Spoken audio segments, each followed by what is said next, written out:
Akoramgaji wange no mara enirio makare kendo ichako higa mari marganario prayoko dabicha iyo makare entarika auchiel dwe mara achiel ganario prayoko dabicha machiegni waikoni weche mathoth mosebedo kotimore pachoka are okinyi anyako tenre kod ndicho mara were kabende ntiere kwan maro mang'wen mano sewe odiochieng' makawuono kasane gin kora bich kaluwore ni Kibet Bull owe odiamo makawuono duto waikoni nyakoramgaji wang kachiel gi amoko haroko pachiel aini marote machok kade are adek auchanono kabende wachela e Facebook Ramogi TV ke Ibirma Eskache gi Ramogi TV Kenya mbui mar YouTube duto onyalo rwako pachi kendo wago kodi mbaka nyiswa pachi kutenda gi magi mwai kunechero ni maro imore wachako gi mago mwami opek.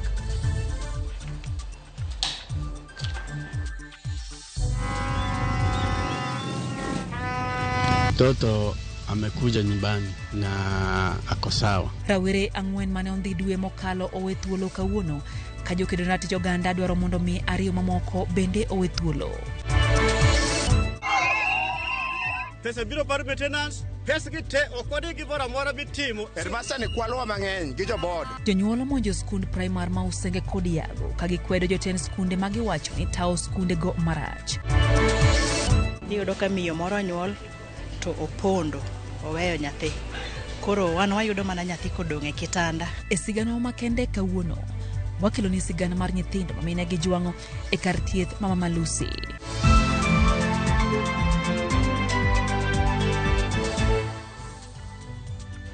Machiegni nyakoramgaji wange chenoni maro imore wan gi jaloko maro Belinda Hadiambo nyinga Lydia Ukeyo. En fungruok ne moko familia ma nyithindgi ne ondhi gi jomoko ma okong'e bang' rawere maromo ang'wen ma osebedo kolal kuom thuolo maromo jumbe ariyo we thuolo kata kamano rawere mamoko ariyo to pod ok ong'e kama nitiere. Ba ma Embu anyuola mar Billy Mwangi onyiso mor margi bang' yudo fungruok kaluwore gi midhiero ma gisebedo ka gikadho ka gimanyo wuodgi makajo kedo ma ratiro ma oganda to dwaro mondo mi we thuolo rawere ma pod olale pacho kae.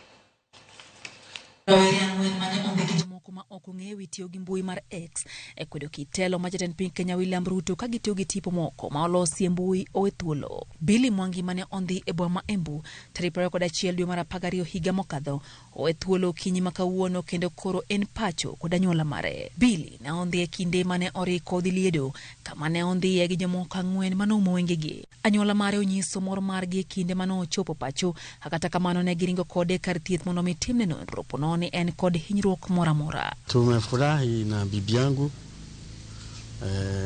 furaha ambayo mpaka saa hii we have not recovered from that happiness because it was really a trauma, but now that he has come, hiyo mambo yote ya shida na nini, let us just keep it behind us. Let us stay with the boy. We watch him, but the boy is okay.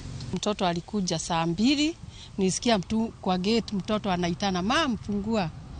Sasa ndio nikafungua nikaona he's okay. Hapo kwingine Mungu anajua tu. Kwanza ni kushukuru Mungu kwa sababu ya kupatikana kwa Billy Mwangi, na pia ni shukuru wananchi wa Embu kwa sababu tumepiga kelele mpaka ikasikika na ikaweza ya kwamba tumempata Billy akiwa hai. Familia mar Bernard Kavuli mane ondhi ngong taiparo kodariyo dwe mokadho bende oyango ni wuodgi yudre gwenge ma Moy's Bridge county ma Uasin Gishu okinyi makawuono. Kavuli ma en japuonjre ma Mount Kenya University bende ne ondhi gi jomoko ang'wen manomo wengegi e kar dak mangong. Anyuola mar Peter Muteti mane ondhi e gwenge mag Uthiru tarik 21 dwe mokadho bende oyango ni owe thuolo makmana ni pod en kod dang'ni mar paro. Muteti ne ondhi e kar dak ma Uthiru gi jomoko ang'wen ma okong'e mane oso e nyamburko moro kendo lal kode bang' yudo ote moko mabuogo ngimane bang' keto tipo jatend piny e mbui tipo mane oduogo rucho oko. Runi Kibet manondhi kanyakla kod owadgi Kibet Bull owe thuolo kata kamano kia kama owadgi Kibet Bull nitiere. Huma mar Kibet Bull nolandore e mbui to kano keo machienglo moko mag kwedo jatend piny William Ruto e mbui. Rawere ang'wen go wethuolo tok doho golo chik mondo mi owethuolo rawere auchiel manondhi kendo nyiso Inspector General mar obila Douglas Kanja mondo mi ochwalgi e doho jumane. Mage timore bang' jatend piny Kenya William Ruto e limbe mare kaunti ma Homa Bay wacho ni piny owacho biro chungo ndicho mar rawere, kata kamano ne okwayo jonyuol mondo mi one nyithindgi obedo kod luor. Na yale yamesemekana mambo ya abduction tutakomesha, ndio vijana wa Kenya waweze kuishi kwa amani na vile wawe na nidhamu na wawe wangwana, tuweze kujenga Kenya tukiwa pamoja. Bang' weyo thuolo rawere ang'wen go, riwruoge makino ratich oganda dwaro mondo mi we thuolo rawere ariyo ma odong' mapok oyudi motelo ne ng'anyo mano chan bagi tich ariyo makiny. Mokuom jod bura ma Kenya Kwanza oramone piny owacho ong'e adiera mag rawere ma indhiyo to ilal gode pacho kae. Jod bura go koro kwayo jatend piny Kenya William Ruto mondo chop singo manomiyo jo Kenya to kao telo ni obiro tieko weche mag ndicho e pacho kae. Jafwambo mar Jose Dur lerono abad migao mochung'ne obila e pacho kae yango ni okwach kich osechako timo nonro ewi buche duto mag rawere manondhi. E seche ma buche mag ndhicho gi lal miru kod rawere otimo newa e pachoka, moko kuom jotelo motenore korka sirikal koro yudo chir mar wuok oko motegno ka gilero ni sirikal ong'eyo jogo mandhiyo jo Kenya. Koloso e kanisa mar AIPCA Kinamba, jaod bura ma Naivasha Jane Kihara koro dwaro ni jatend piny Kenya William Ruto oduok penjo ewi ndhicho mitemo gi apisas mag arita kwe magiwacho ni dwa miyo jo Kenya luoro mar kwedo gigo ma sirikal timo ma ok dhi kare.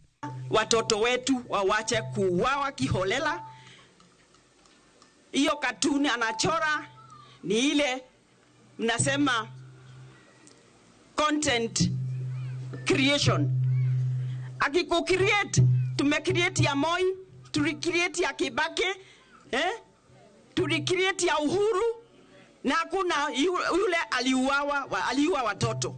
You cannot tell us that the police is independent when we know it is the government that is behind these killings. Kihara bende okwedo weche mane jatend kweth mathoth e od bura mamalo Kimani Ichung'wa wacho ni jo Kenya ndhiore kendgi mar ketho nying sirikal. Ulimsikia rais mwenyewe akisema hiyo kitu iko na itakoma. Alafu walipoenda pale Bungoma, Mheshimiwa Ichung'wa with no shame anasema Rigathi ndiye anafanya utekaji nyara. Mzee mwingine sijui ni uzee ama ni nini na msumbua akasema watu wanajiteka nyara kwa sababu ya siasa. Sasa kijana ajiteke nyara, ajiue na ajitupe kwa mtaro. Jaod bura Magilgil Martha Wangari to korka kore bende okwedo weche mag ndhicho kowacho ni piny Kenya nigi chike ma uwinjo luka poni ng'ato koso ma ok ndhiyo gi lal miru gi ng'ato. Kama mtu amekosea ashikwe, apelekwe kotini, aandikishiwe mashtaka, lakini asikosekane. Sababu akikosekana inaleta wasiwasi. Mama anakaa nyumbani hajui mtoto wake ako wapi for a month. Hawezi kuwa na amani. Nao judiciary wafanye yao. Bende onyiso jatend piny William Ruto mondo chop singo mane omiyo jo Kenya mar tieko weche mag ndhicho, ka bende okwayo kanisa mondo kik ling ewi weche mag telo marach kod ndhicho. Na vile president ameambia watu kwamba hizi abductions zitaisha, tunatumai zitaisha, sababu that is not the way to rule ama to lead a country. Hiyo si haki, musi give up na nchi yetu. Vile mumeombea viongozi hapa, hata sasa musichoke. Korka kore, bad migao mar obila ogolo milome ka giwacho ni okwach kich timo nonro ewi buche duto mag ndhicho ka buche mathoth nitiere doho. Bende gichiwo ler ewi achiel kuom rawere mane ondhi ma owe thuolo kawuono ka gilero ni Bernard Kavuli mane ogol lipot mar lal mare e tesend obila Mangong ne ochiwore owuon kawuono e tesend obila ma Moi's Bridge kendo okonyo e timo nonro. Bende gisingo ni gibiro tudore kod rawere moko mane ondhi ma owe thuolo kawuono magin Billy Mwangi, Runi Kibet kod Peter Muteti mondo gikonyre kod obila e timo nonro. Ma biro e kinde mar rowere ang'wen mane ondhi owe thuolo ka ariyo mamoko to pok oyud ndachgi. Joyce Oduor, Ramogi TV. Jumbe bura mokalo kuom josiasa machiegni kod jatend piny Kenya William Ruto osebedo ka goyo poro mar pako sirikal kata doko ne oganda jo Kenya to ywak. Jod bura Matiati William Kauket no nyiso Ruto mondo mi hodini ite na ywak mag jopiny ewi lal mag rawere makwedo sirikal kowacho ni Ruto nyalo telo moheo higni 10. Haja fo marwa mar siasa Chris Owino lerno mo kuom jo siasa no ma wuok nyaka e duond bura mar ODM di bedni siasa mag goyo poro ne jatend piny kata piny rach duogo kosenade. Watu waache kiburi. Wewe ni rais wa Kenya uliyechaguliwa kamili. Na hakuna rais nusu-nusu. Kalia hiyo kiti vizuri. Second term utaingia. Na wakicheza, rais unajua mimi natoka kaunti ya 24. Kaunti ya Baringo, sisi ndio tunajua mambo ya 24 years. Sisi ndio tunajua kwa manufacture rais akae 24. Mae e kwaya mar pako kendo kwe chuny jatend piny William Ruto kod josiasa machiegni kode e kinde ma oganda jo Kenya to ywak ewi midhiero ma sirikal mar Kenya Kwanza opong'o korgi. Kata odoko ni jodongo kod mine winjo lit ewi lal mar nyithindgi e yo ma ok ong'ere e lwet joma sirikal otamore yango kata ong'eyo, jotelo mane jopiny oyiero mar kedo ne ratichgi ema koro goyo ajawa mar pako sirikal e kinde ma onego gichung' kod jopiny kendo nyiso sirikal adier. Dibed ni kwaya mag wero kendo pako jatend piny duogo pacho kae kose. Magi gin jok ma goyo poro ni jatelo ma ok giparo ni gima gigoni oporo ni en gima ber ni jok ma gitelo ni kose ok en gima ber. Koro mae osebedo kadhi nyime chakre ndalo Moi to norume kidogo ndalo mane Kenya Kibaki okawo telo. Nodok piny. To koro sani waneno ka kendo koro medore. Kwaya margi, josiasa go kotelne kod jod bura matieti William Kamket kod nyawadgi ma Kapseret Oscar Sudi osebedo ka thieno ne jopiny ni jatend piny William Ruto idhi yiero kendo e yiero mar 2027 ka bende gibuogo ni onyalo tiyo mohewo higni 10 ma katiba oyango. Seneta ma Nairobi Edwin Sifuna kod jagoro mar Jubilee Jeremiah Kioni wacho ni magi gin ranyisi ni jatend piny William Ruto kod kweth mare oseywayo ng'ich ewi yiero mar 2027. Those comments are coming from a place of fear. Now they're afraid that time has run out. They know the government is extremely unpopular. They can't see anything in the horizon that they can do to reverse the fortunes of the government in 2027. Kioni wacho ni weche mag William Kamket, Oscar Sudi, Kimani Ichung'wah kod Junet Mohamed nyalo bedo ranyisi ni sirikal chano rocho duoko mag yiero mar tend piny mar 2027, wach ma Edwin Sifuna wacho ni ok bi nyalore wang'ni. It is also part of a clear indication on their determination to rig elections. And that is what we need to be careful about. We need to make sure that we now also prepare. Kenyans have decided this system is a no system. The strength of our constitution to defend itself. Nobody can stand somewhere and tell us they will manufacture another president for 24 years. It will not happen. Honorable Kamket should be told. It will not happen. This is not 1980. This is not the generation that they used to sell fear to. Wach machielo ma osemako dho ji mathoth en moko kuom josiasa mag ODM kod oganda Luo ema sani wero tend William Ruto moloyo kata josiasa mag UDA. Wadwa ni wajumbe wa musiyie ni gidwa support sirikal mar migosi William Ruto. Inyalo support tok tami wacho gimarach nikech parliament oket mondo ong'i excesses manyalo bet ni executive nitierego. Koro mer moro kik wuogi ni wira makoro wan gi osiep moro matin kaka jo ODM gi sirikal mit koro wiwa wil ni suffering mar jowa noserumo nikech osiep koro nodonjo. Nitiere yierruok ni duogo mar siasa magoyo poro ne jatend piny kata e kinde ma jopiny winjo matek nyalo duoko piny Kenya e telo mar mudho kod agoko mar duond bura mar KANU. Higni 33 bang' chuny oganda jo Kenya jony kod kwaya mag pako jatend piny kata e kinde ma piny Kenya ochomo e bugo, kwaya maketgi mago kendo osieko e bwo jatend piny William Ruto. E bwo jatend piny machon moseneno Tich Arap Moi, kwaya makamago ne otelne kod Mulu Mutisia, Olo Aringo kod JJ Kamodho. E kindeni kwaya no otelne kod Junet Mohamed, Kimani Ichung'wah kod Oscar Sudi. Dibed ni ma itingero ni jotugo gin makamaka to lewni ema giloko kose. Chris Owino, Ramogi TV, Nairobi. Doma kapsabeto chiko bila mondo mi odhi mbele gi jione mane NMCA mogwel ma Kisumu mitudo gi nek mar jal moro e gwenge ma Chemase. Karen Amuga no chopo mbele jang'ad buche Kibet Sambu. Kamano tude gi nek no kabende wachre ni fuondi moko mag del jalno ne onge. Karen ibiro medine nyaka tarik 10 dweni. Ka obila mag okwach kich medo nono kadi bed ni nitiere ohand uso fuondi mag del kaluwore kod nek mano timore Chemase.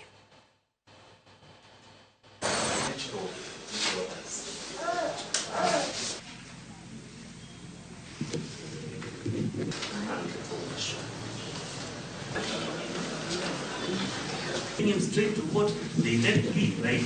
As you can see, even our friends from the media. Hereby allow the presented motion and grant the high ho applicant 4 more days to hold the respondent at Kapsabet Police Station for purposes of facilitation and completion of investigations into the subject matter. Additionally, the respondent is hereby accordingly ordered to be escorted to Kapsabet County Referral Hospital for her mental assessment. Mentioned on 10th January for further orders and for closure of this motion.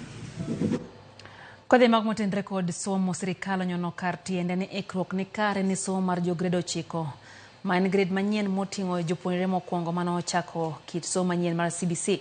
Kalore kod migawo mar somo nyaka sani klase 14 oseikore ka modong' 2,000 biro rumo machiegni. Aka Simfroz Okina lerno alimbe moko kuom skunde nyiso ni kata obedo ni skunde moko nitie kama ber, moko kuomgi pod biro medo rito kuom thuolo malach mondo mi jopuonjre oyud lwasi makare mar somo. Odiochieng' mokwongo mar chakruok mar tam mokwongo mar higa mar 2025. Ma bende odiochieng' mokwongo ma piny Kenya bedo kod jopuonjre grade 9 e bwo lai mar somo mar CBC. Jatend migawo mar somo Julius Migoso Gamba kod jagoro mongirore migawo no Billy Kipsang nolimo skunde mopogore mar nono ikruok margi ne jo grade 9. We are almost over 90% of the construction, so we came round to confirm that these classrooms have been done, and we are going to continue going around to check, even in those areas where classrooms have not been done, what arrangements we have put in place to ensure that the transition is smooth. Kipsang nolimo skun primary ma Thika Road e boma Nairobi manyaka sani onge kata klas 1 mar jo grade 9 ma oseikore. Skunde mapod onge klase kaka ma ijiwo mondo manyo mar tiyo kod klase ma gin godo eneno ni onge japuonjre mokoso somo e wire mapod nitiere. In some places where we have large classrooms, we shall consolidate some classes so that as much as they are bigger, they will be able to learn within this short time. In some places, as I said, if we must do a mass shift where when there is a class that is on outdoor activities, another one will be optimizing on the resources. Skun primary ma Murema ma bende nitiere county ma Nairobi to kata kamano nyiso picha mopogore kama klase 9 oseger kod sirikal kabich kuomgi biro tigodo gi jo grade 9. Nyaka sani migawo mar somo tudruok kod agulu mar NGCDF osegero klase 14 gi singo ni klase 2,000 modong' biro rumo thuolo machuok mabiro. So far, CDF has done for us 3,000 classrooms which are ready and available for use. There are still another 2,000 at various levels of development. We at the Ministry of Education, as at this morning, we have done 10,500 classrooms ready out of the 11,000 that we were to do.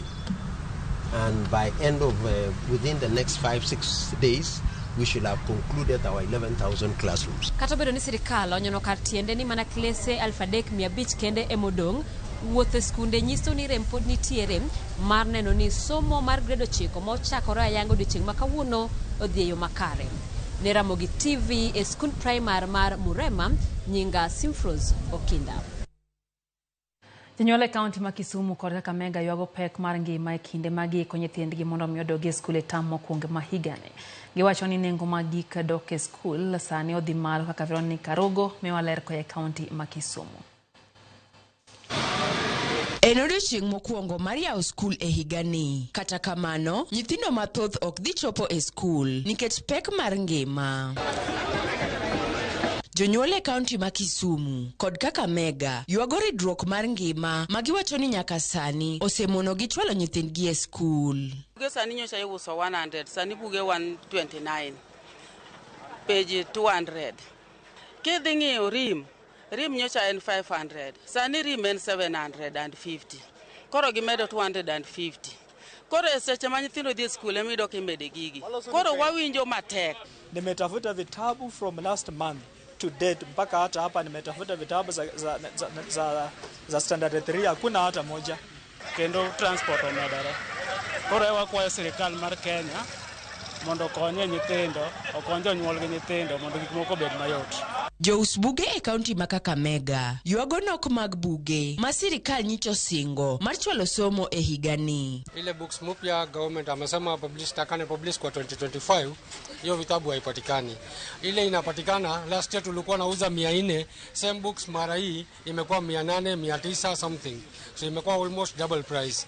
Na ile old books tuko nayo government amekubaliana na hawa atakane change kwa kila booksellers ama atakane badilishe, lakini hakuna supplier amekubali kuchange hiyo vitabu. Sasa bado tuko nayo ile ya zamani tunauza same. Sasa hiyo italetea shida kwa wazazi. Jonyuol mane otero nyithindgi e skul komachielo to yuak ni jopuonj oketo gi matek e wach chulo omenda, kendo kata sirikal odeko mar chwalo omenda mag konyo somo e skunde ma pacho ka. Atero nyathi e skul kawuono gokinyi, jopuonj obede dhot ni kionge pesa to duogo duogi nyathini. Ngima no wawinjo koingowa en ngima mapek kabisa. Na yiero president mondo otina to kelna pesa mondo winj maber. Mani gimomiyo wayiero president. Skunde moko bende nyaka sani pok otieko gedo mag klas mag grade 9.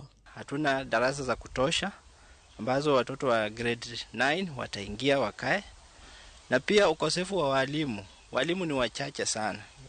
Walimu wawili ama mwalimu mmoja kwa darasa haitamsaidia mtoto. Komachielo, jonyuol moko to kwayo jotendgi mondo ochwalnegi basari mag siro somb nyithindo. Wasemanyo basari, wakene yude nade, apply to kiyude, wakwani mondo gikonywa gi basari mondo otergo nyithindo skul. Mjumbe tiramolo, odoge chien, ong'e ni to basari mar rieda, ichiwe nang'o. Ango sani ago kura pile, nyithindo kodhi fofo nyithindo ariyo, pok anong'o basari nyaka kawuono. Kata beni sirikal osegolo singo mar bero lai mar somo e pacho kae. Jopiny medo kwayo sirikal mondo mbeke tol mar ngima eka cholo nyithindo e skul obednegi mayot. Arogo Veronica, Ramogi TV.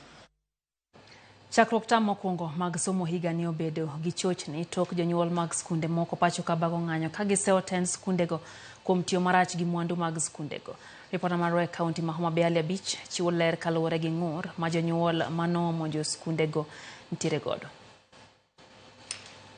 Okinyi ma kawuono jonyuol ma nyithindgi somo e skul primar ma Yago e kachud bura man Dhiwa ne omonjo skundono ka giting'o obok gi andike maseyo japuonj maduong' e skundono kaachiel kod board matayo skundono ma giwacho ni osebedo katiyo marach kod mwandu mag skundono. En ng'anyo manorocho mokalo chenro mag somo e skundono ka giwacho ni omenda ma migawo mar somo e pacho ka osebedo ka oro mondo timgo gedo mag klese ne jopuonjre ma jograde 9 osebedo ka imindnigo ka jopuonjre ma jograde 9 e skundono to onge kata klas ma ginyalo some. Igni ariyo mosekalo nyaka ne JSS donji en ka nidwa lor skul nyithindwa mag jo grade 8 nodwa ng'anyo mane wakaw time moketo gi piny ne gineno ka chandruok nitie ma wasebedo kowuoyo kaka BOM members to japuonj pok oloso. Koro mae chandruok ma wan godo, wadwaro ni mondo Yago timne auditing. Wach mar ariyo, jo grade 8 ma sani dhi grade 9 samo yaw gi skul kawuono ni onge klas ma gibede gionge kombe gi lokas ma gibede ne giriwore desk chien kanyo ji adek e desk achiel. Losnwa lokas gi chairs ma pesa gibendo osebiro kaka an BOM member ang'eyo ni pesa nitie ma $500,000 mano wane gi record kaka members mabede bura. Dwe mar 12 higa mokalo, Director migawo mar somo e sub county man Dhiwa ne ondiko ne japuonj maduong' e skulno Elisha Gonga mondo mi ne ochiwne gelere ndalo 7 kaka no omenda maromo gana 511 ne otigo ka janyuol to wacho ni omenda go osebedo ka imindnigo gino mosedigo chenro mag dongruok e skundono. Mabang'e ne wandiko barua kodhi office Director, Sub-County Director of Education, County Director of Education, wamiyo copy, Director of TSC, Sub-County, wamiyo copy, wamiyo bede copy, TSC Director, county level. Kaka performance onge iye ka mwaneno. Nikech wang'eyo ni pesa biro ka bas stima, pesa biro mar maintenance, pesa biro bende mar pi. Pesa gi te okodi gi bora mora bitimo. Sikul biro ringo mana ka chenro maber nitiere. To kata kamano ok wasebedo gi chenro maber kaluwore gi head teacher mosebedo kanie sikundini.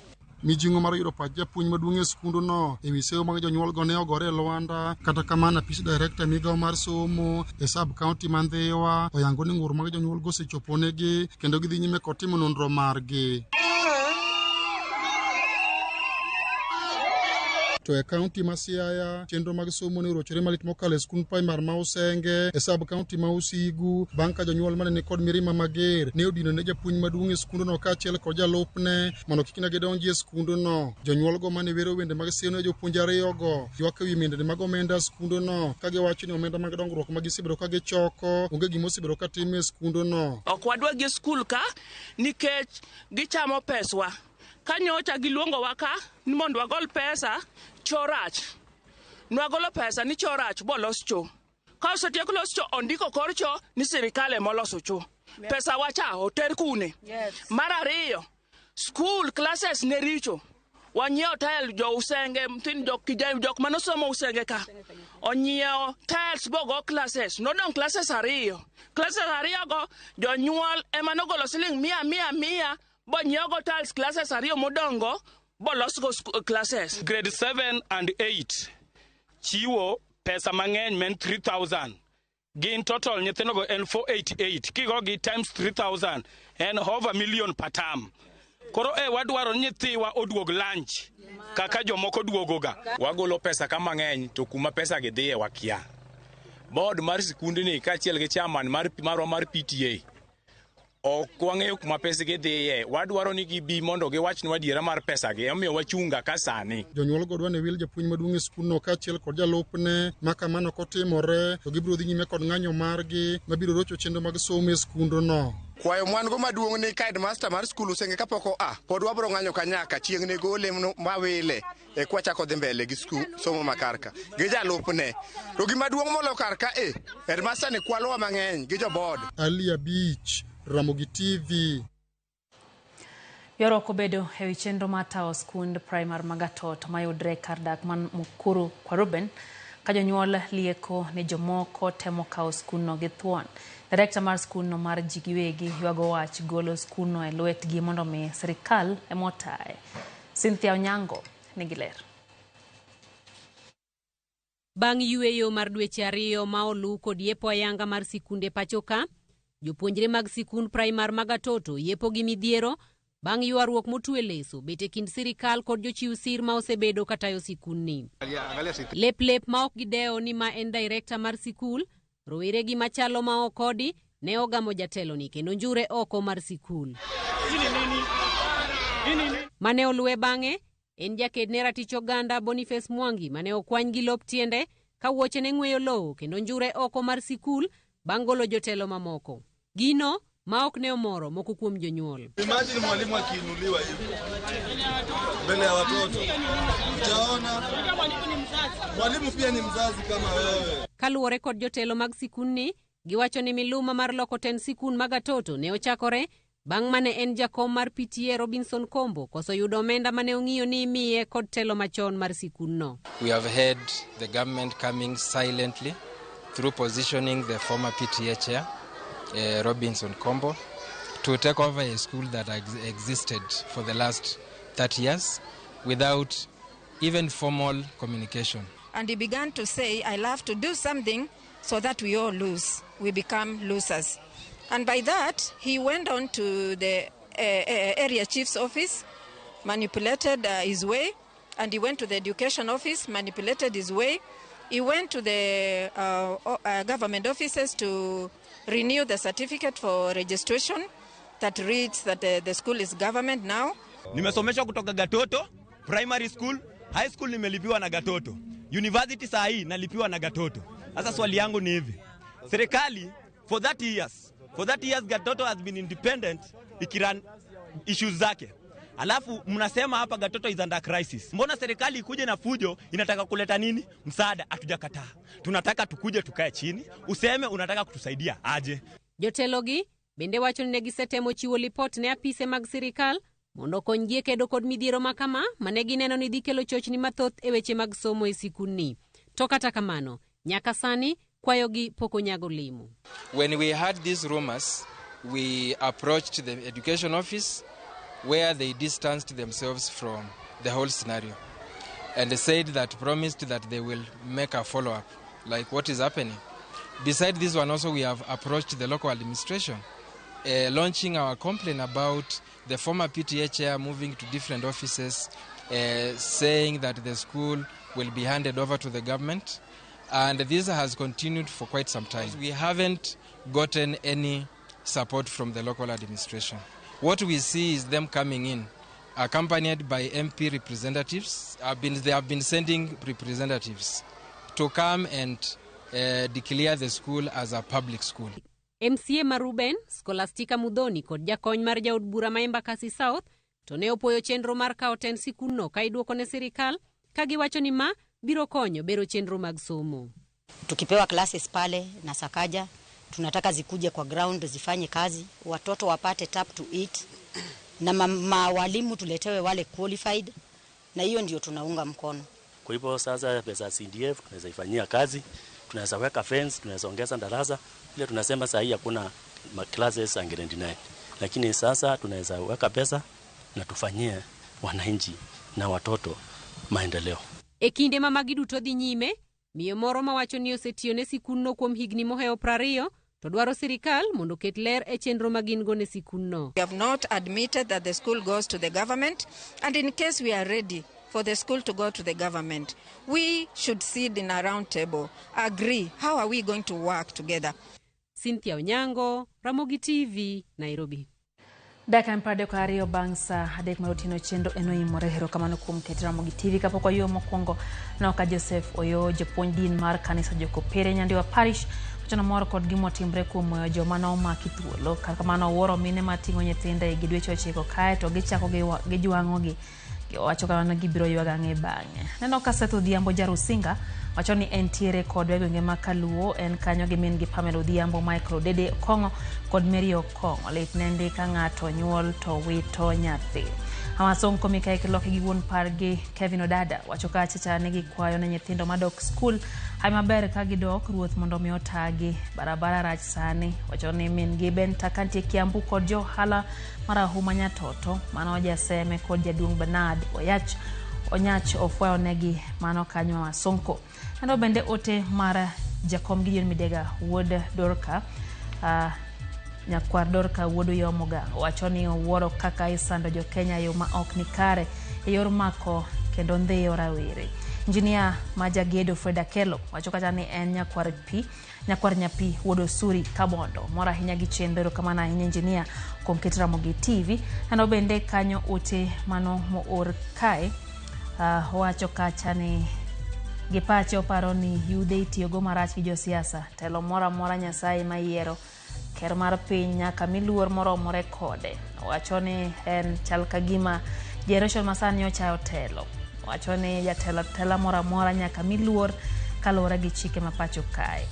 Neno kanyo ote mar Robinson mano kanyo jadolo entie Got Kokech Homa Bay.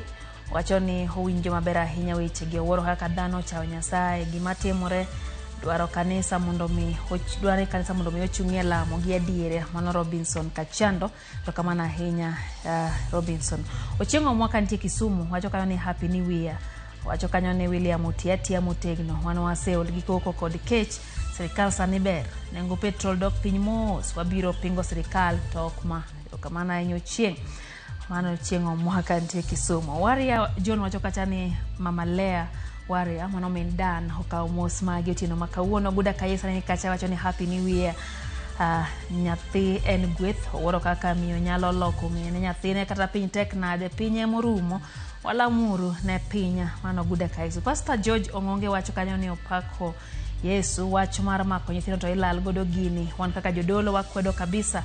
Ker nyocha wacho ni mondo mi owegi waneno ka owegi adieri maonge wacho kanyo Reverend Elizabeth Okeyo, Pastor Jairus, Pastor George, Pastor Samuel, Dominic gi Pastor Peter gi Pastor Morris duto ka mos mage tiro makawuone chendo ne maro imor. Eriko Demo Kachwe Kanyamkago wacho kanya ni en bendo seche ken kachiel gi Paul Ndwenya Felix Ochieng wacho ni en kekora. David Obelo wacho ni entie kipasi kanyado to mora hinya gi lendo mag Ramogi TV gin gi men gi Aska Auma kaeto Lawi Wudadore mano kantie rinya umor gi Ramogi TV kuom miyo ganda weche gi maber kendo wacho ni umor gi yawuot luo mano wuoyo gi chere chenro mara many piny mano kanyo kamotingo Fred kachiel kod Joshua duto mane wan go chendo ne mara many piny wacho ni gin yawuot luo motegno mowuok kod cher mowuok oko mar kendo ratiro ma oganda jo Kenya hoyo matinya koro mwajang med otemagi waduogo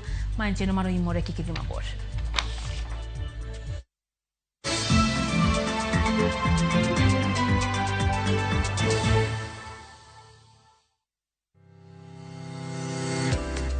Milome Royal Credit Limited magin jogo mangi kanyo maduong e Direct Line lero ne jomoko mangi kanyo e Direct Line kod jogo madigomb nyiewo insurance policies mag geche gini okumba moramora ma ochiw gi kambi mar Direct Line Assurance OKT. Ma en kaluwore kod dhi ataro chike moketi mag kambi mar Direct Line mano CR12 ma bende sani koro miyo jogo mangi kanyo kod directors ma okopuodhi tayo tije e kambino. Royal Credit Limited yango ni ogibiti mochudo moramora mar claim mochiw kod Direct Line kaka section 23, 71 kod 166 mar Insurance Act tiyo. Kumano, Royal Credit Limited golo siem ne ng'ata madinyiew insurance policy kowuok kuom Direct Line.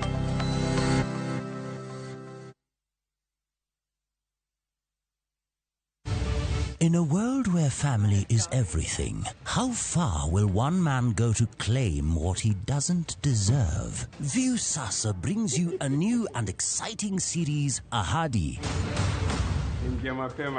After years of lies, Hans, and often returns home, but the truth he's hiding could destroy everything. Nataka ripoti ya Hans pamoja na mkewe. Will he inherit the riches or face a bitter reality? Anatokea mtu pasipojulikana, anakabidhiwa hiyo ofisi. Huu sio usia baba. Visit viusasa.com today and enjoy exclusive dramas.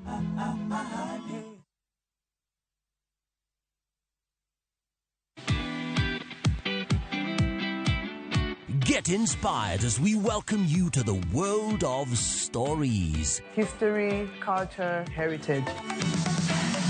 Afrimax brings you stories that turn dreams into reality. Stories designed to connect you with people and give a glimpse of African sounds. Definitely good. Watch these intriguing stories of Afrimax only on Viusasa. This is where the magic happens.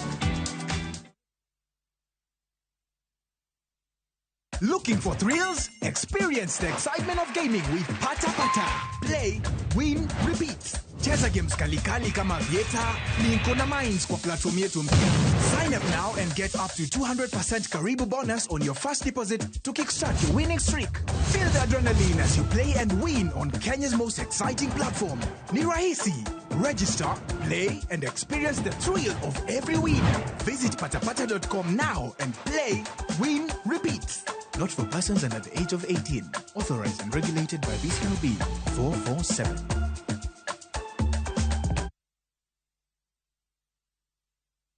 Krisi Moments ni kumake memories za nguvu, kueneza furaha, kushirikiana na familia na marafiki na kuinuana. Krisi Moments ni kuja pamoja, kujuliana hali na kumake memories. Equity iko hapa kujenga hizi moments za Krisi. Tuma pesa from Equity to Equity for free. Lipa kwa Equity Till au na Equity card yoyote for free. Cha kupendeza zaidi, tuko na deals moto moto za kuchangamsha Christmas yako. Isitoshe, ukikwama, tunakusort na Easy Loan ama upate bustika. Tujenge Krisi Moments na Equity. a Merry Christmas and a Happy New Year from Equity.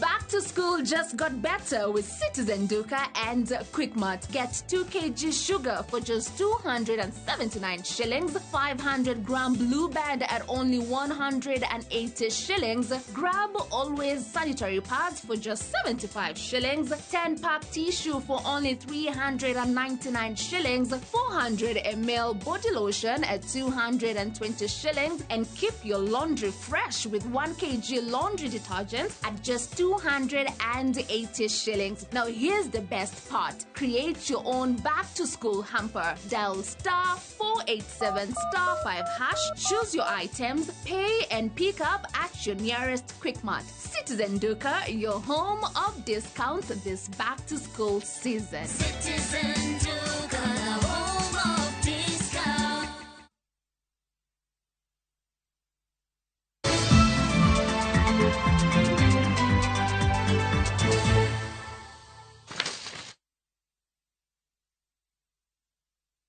Machiegni nyakoro mga jongero kamano kuom medo kete mana kara Mugi TV wadhi mbele gi weche manyien.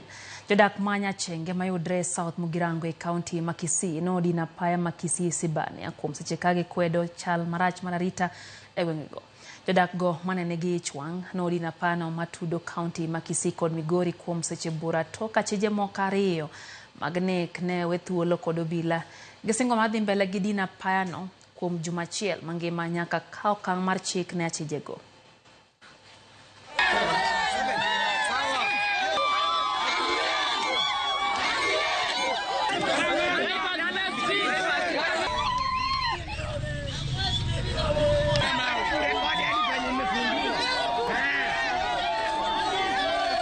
Usinika sana, mtoto wangu aliwawa.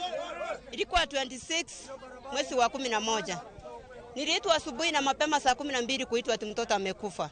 Niko na huzuni sana. Naomba Silvanus Osoro atusaidie jua watu wamefunguliwa wako nje. Our friends were killed. No justice. All we demand is justice. Walipelekwa mpaka Nyamarambe. DCC yani CID walikuja wakawachukua. Wakati waliwachukua wakawapeleka Nyamarambe. Tumeshika mili. After 1 week wametolewa. Tunataka tujue DPP wa Etago na magistrate wa Etago. Kwa nini walitoa watu wakatoka nje? Watu waliuawa kinyama, ndugu yangu. Na watu wenye waliuawa, ukiangalia Museveni alipigwa vibaya sana. Sisi tukajua kwamba amechukua fingerprints kwa sababu walikunywa pombe huko. Hizo fingerprints zikapatikana, watu wakaenda wakashikwa wakaletwa. Sasa hii hao watu wameanza kusema ati hakuna evidence ya kuhakikisha ati hao watu sasa wameachiliwa warudi nyumbani.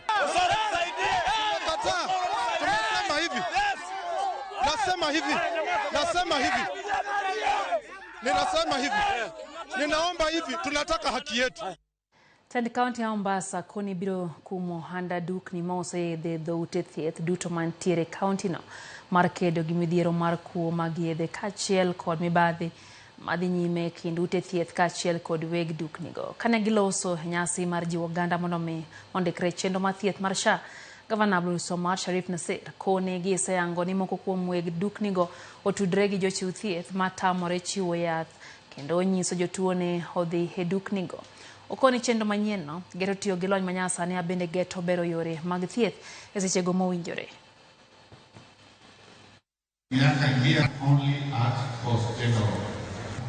Ambayo kule nyuma Mombasa County tulikuwa kiwango kwa tunalipa sahi. The request ambayo kwamba imefanywa ni milioni 72 ya dawa. And the reason why we are pumping drugs, tunahakikisha dawa zimefika, ni ili tukifanya hii mass rollout hatutaki watu waone ya kwa tulifanya kazi ya bure hakuna dawa.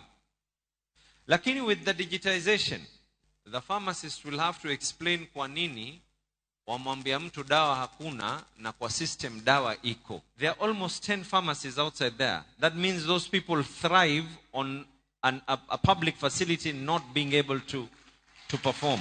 Muda wiki mbili tukimaliza kuweka kompyuta kila pahali mahospitali. Mama akijifungua katika hospitali ya Mombasa, birth certificate inatoka kwa kompyuta, anaenda nyumbani nayo hapo. Today SHA level 2 and level 3, it is free. kule Viburungani, wa kule kwetu kule ndani kule Majaoni, ambaye hajui Kiswahili, hajui Kizungu, atakayemweleza aregister nani? CHV. Nyatheka onyuol pacho ka nyakoro mga jongo bedo gi ratiro mare hebwo katiba mathurka kendo katiba no orite. Tinende yangore ni nyithindo iwito kendo irito gi e ute opogore opogore.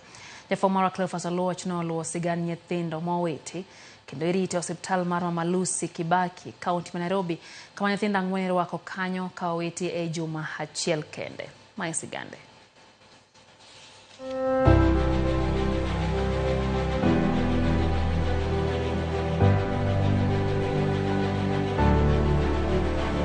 Nairobi, boma maduong' ei Kenya. To ka idonjo iye, nitiere weche moling to inyo ganda. E od thieth Mama Lucy Kibaki Hospital, magi gin nyithindo ma owe kata mojuang'. Gi jonyuolgi e od thieth kae, kata okwanyoko. Ramogi TV otwa kod jatatije e osuptalni. Dr. Martin Wafula kod jachiw thieth Beatrice Oyuga, ma osebedo ka yudo kendo rito nyithindogi. To nyithindogi iyudogi ga kanye. Parents do come and claim the baby later. And in most cases they come to claim the baby when the baby is 9 months. You've already fed, you've taken care of the baby is almost, even they are walking. Iyudo ka miyo moro nyuol to opondo, oweyo nyathi. Koro wan wayudo mana nyathi kodong' e kitanda, to wayudo ka miyo no osedhi. Koro ka watemo nono mondo wayud mamani, tiyudo kata ka samoro kata mana details meke manochiwo kodonjo ka sa admission cha.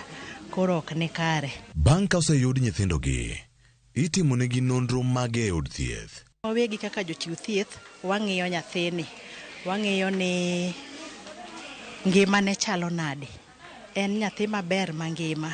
En nyathi manyalo bedo ni oseyudo shida moro. Nikech iyudo ka nyathi min gi koweyo, kata koyo moro biro make. Gino ma idho kisungu waluongo ni hypothermia. Koro ka koyo ni omako nyathini, to wadwa ni mondo wa correct ma. Koro wakete kamoro monyalo yude liet, moloyo to wan gi kamiluongo ni newborn unit. Kanyo kamiketa nyithindo monyuol ma temperature mare ber, koro nyathini nyalo duogo yudo liet mar del kaka owinjore. Wachako wang'iyo ni nyathini ngimane ber, oyueyo maber, ochiemo maber, onindo maber, liet mar dende ber. Ka nitie shida moro amora kuom magi, to koro watemo mondo walok mano, wareke kata wa correct mano. Nyithindo ma kwan gi romo nade ma iyude od thieth ma Mama Lucy Kibaki Hospital Nairobi kende. Jatendo osuptalni leronwa. On averagely we are receiving around 4 children every week. And some of these children which you have seen, we are receiving a child who is 1 day old, born and dumped in a sewage. Tumepokea zaidi ya watoto 80 ambao tumeweza kupitia Children's Department na koti kuwapeleka nyumba tofauti tofauti, watoto zaidi ya 80. Na kwa majuma mawili ambayo yamepita tumeweza kupeleka watoto 14 kwa nyumba 3 tofauti. Yangore ni thoth nyithindogi iyudo e kuonde ma yuto ji ni piny. Kamoko iweyo gi jonyuolgi kinde machuok toka osenyuolgi. Samoro polis okwanyo ng'ato, nyathi okwany kamoro, iyudo ka mama moro konyre, to samoro ok nen ready mar bedo gi nyathi, koro wite takataka kamoro, koro kwanye okeli. Majority of these children are coming from the slum areas. We are receiving them from Dandora, we are getting them from Mathare, we are doing them from Soweto, Mkuru kwa Njenga, Mkuru kwa Ruben. Jonyuol moko wito nyithindo, kendo moko nigi gombo mar yudo nyithindo. Dwaro girado kanye. Ponono ni mama moro obiro ka claim ni ma nyathine, to nitiere nonro mitimo ma include DNA. So nonro ni itimo mondo ne ka nyathini mare adieri. Mokwongo mama ni bende wacheko, ipime mang'iye ni to bende dobed mama machalo ng'ama okonyore. Mano watimo. Mar ariyo ma confirm kabisa to nyaka watim DNA mondo DNA mare gi mar nyathi omach mondo wa confirm ni mano nyathini adieri. After that identification, then we liaise with the national chemist for us to get DNA done, just to ascertain that really this baby belongs to this mother. There are so many people outside here who don't have babies and they ever cry to have babies. So that's the reason why we do DNA. So immediately they start the issue of DNA, these people vanish, they disappear. Nyithindo gi ka osejwang', moko kuomgi yudo ka tuo, kendo gidwaro jorit. Chiemo nyaka gichiem, mondo gidag e ngima makare.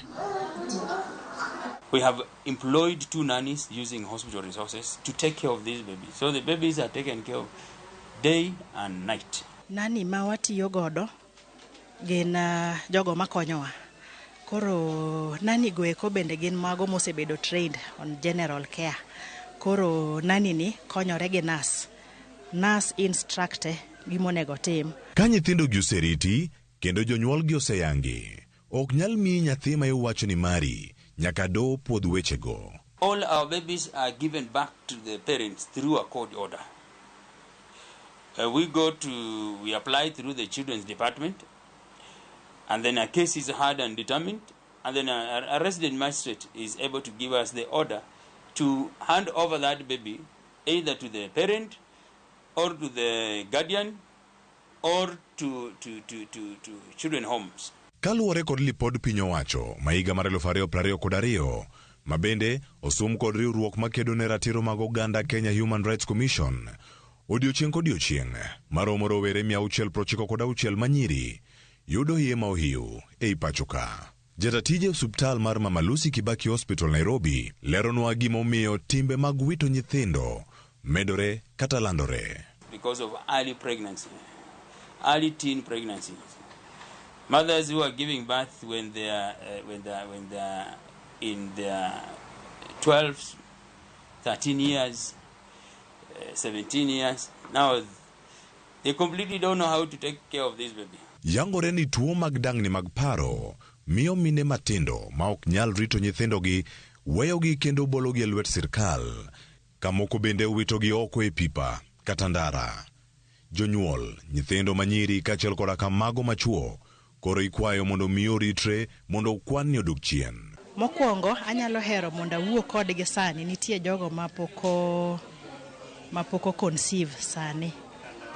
Kapod okibedo gi ikruok mar nwang'o nyathi, wakwayo ni mondo wanyisi ni nitiere yore mang'eny mag geng'o nwang'o nyathi sama pok okiikori mar nwang'o nyathi. Babies are blessings from God, and as government we have to take care of these babies, and as Kenyans ensure you take care of the blessing of the Lord and the angel that belongs to God, that you never know what that person will be in future. Kwa bahati mbaya msichana akipata mimba asiwe na wazo la kutaka kuavya huyo mtoto.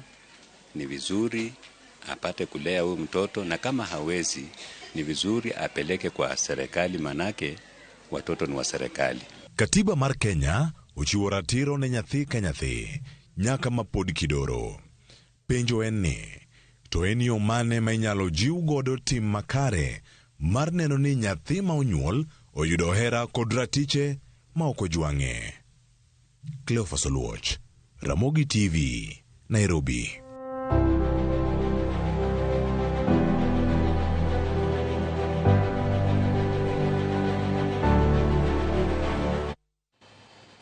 Koyo machielo nyakorom gajwang' chen maro imore Salazo witintie Nairobi, mamake Melanie ntie Migori County, Engineer Gilbert Makadika Jakabar wacho ni entie Kiadenge Naivasha, juto gintie kodwa chen rale no bende Rikodemo chakoro tene kanyo kendo. Alex Jagem mantie Mombasa wacho kanyo ni en to kar wito nyithindo kata koro jogo mondo mimiye mondo riti.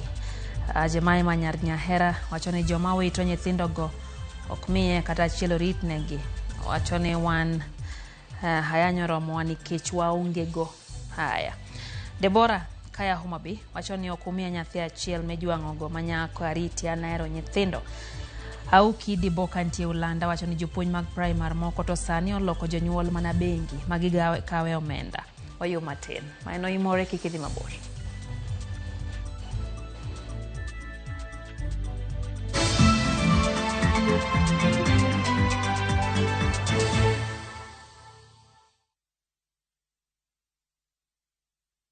Explore the Holy Land this Easter. Now View Travel. Embark on a 6-day Jordan adventure. Celebrate Easter Sunday Mass at Jesus Baptism Site, Mount Nebo, where Moses saw the Promised Land. Explore ancient Petra, tour Amman City and the City of Mosaics, and stargaze in Wadi Ram's enchanting night sky. All these and more starting from $1,490 per person sharing. Book now and lipa pole pole. Visit viewtravel.com or call and WhatsApp 0703 254 254. View Travel. Dream, explore, discover. Let the day perish wherein I was born. Every story is different. Some stories you find in the headlines, some come from the heart, but every story is worth hearing. Viusasa brings you Murder at Got Alila. We unwrap the mystery behind Robert Ouko's death. In Jane and Solomon, the self-confessed witness gives his account of the story. My husband was not murdered on that sick. And in Njerai Nishetu, Jela ni kama kaburi, haichagui mtoto ama mtu mzima. from the truth-seeking investigative stories to the raw human stories that often go unheard, Viusasa is your home for documentaries.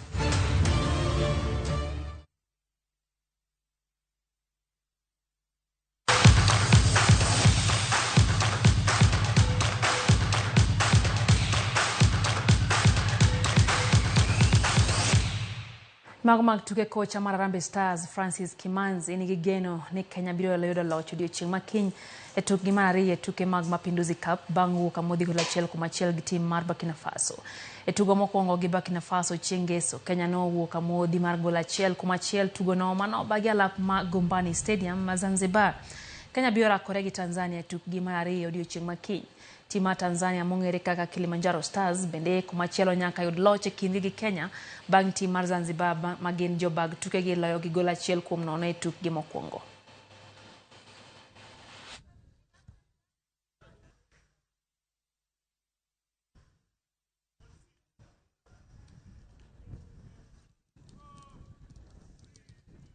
The most important thing is for us to know that competition kama hizi, if we continue working hard and being smart also, we can move forward as a team. The result, despite for us not getting the maximum 3 points, I believe is a good start na inatuonyesha the direction. We also know that where we went, we didn't do the right things, so it's all about correcting. That is football. We are very positive about them. We are encouraging them more. We know that they need to improve a lot, on controlling their emotional excitement, within the game when they are leading. Because I believe also the next match they are capable of scoring. So it's only about how do we manage the game when we score. They are very motivated. They want to fight. Tabed ni omenda osebed ka iketo tenge mar gero alap mar tuke ma Migori chakre higa 2014. Alap ni gedo mare pok ochopo rang'iny madwarore. Tend kaunti ya Migori masani motelie gi Gavana Ochila Yako wachonegi chako wuoth manyien maneno ni kaunti ma Migori obedo kod alap tuke mantiere rang'iny madwarore. Jafo marwa ma Migori Jo Juma nigi ler mathoth.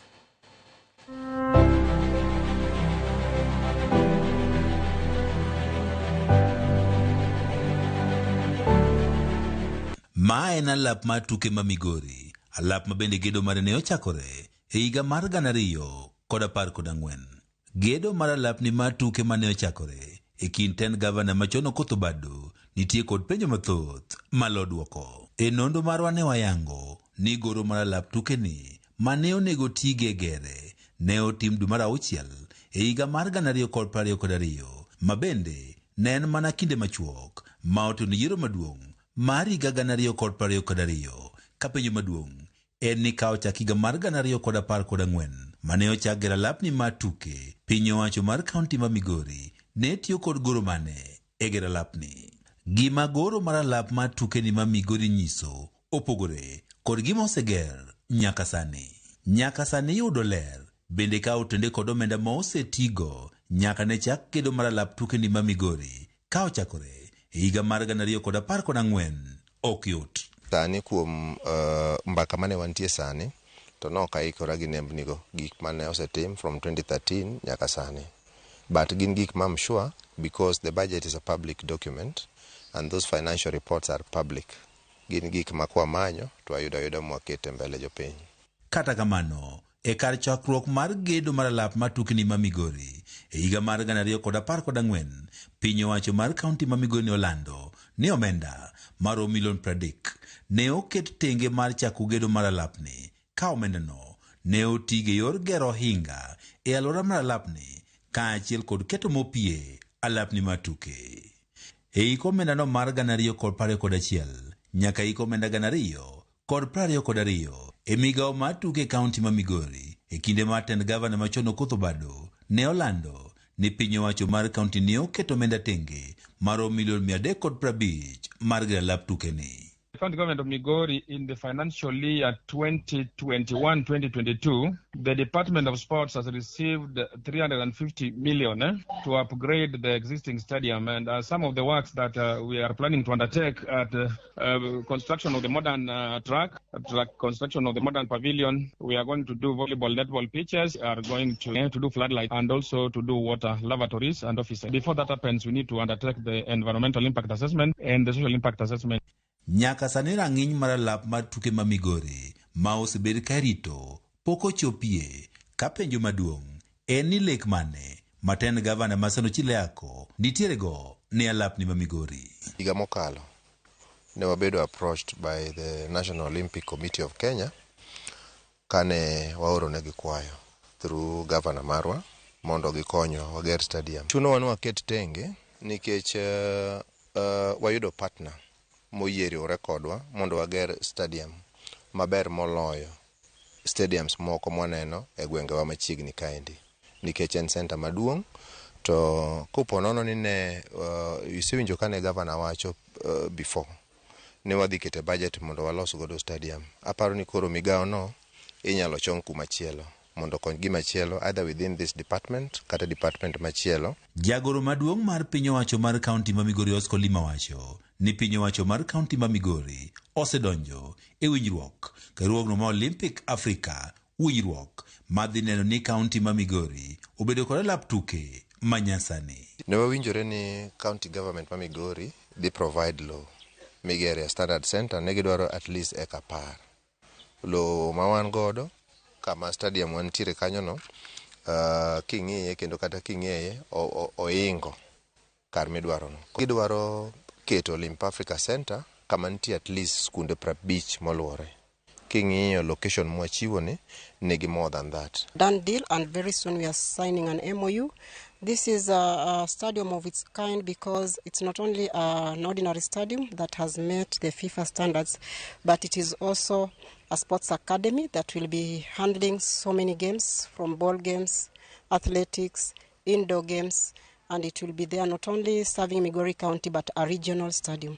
Olima wacho riwruok ma Olympic Africa dhi timo goro manyien mar alap manyasani, kendo piny owacho mar kaunti ma Migori korwogni dhi winjore e omenda ma gidhi golo e gero alap manyien. Gidhi kelo the technical drawings for the project. Nyocho wadonjo noyudo ka nitiere some technical drawings manosetim, but pod gin e draft format. Pod gintiere department kacha, but makoro nok dhi timoni koro duong'. E seche matend kaunti ma Migori ma otelni kod gavana Chileako wacho ni gichako wuoth manyien mar bero sekta mar tuke e kaunti ma Migori, penjo ma pod duoko mare pok oyudi en ni to bende omenda manoket tenge mar gero alapni mar tuke ma Migori e kind higa mar 2014 nyaka higa mar 2022 ne otigo e yo makare. Joe Juma, Ramogi TV, Migori.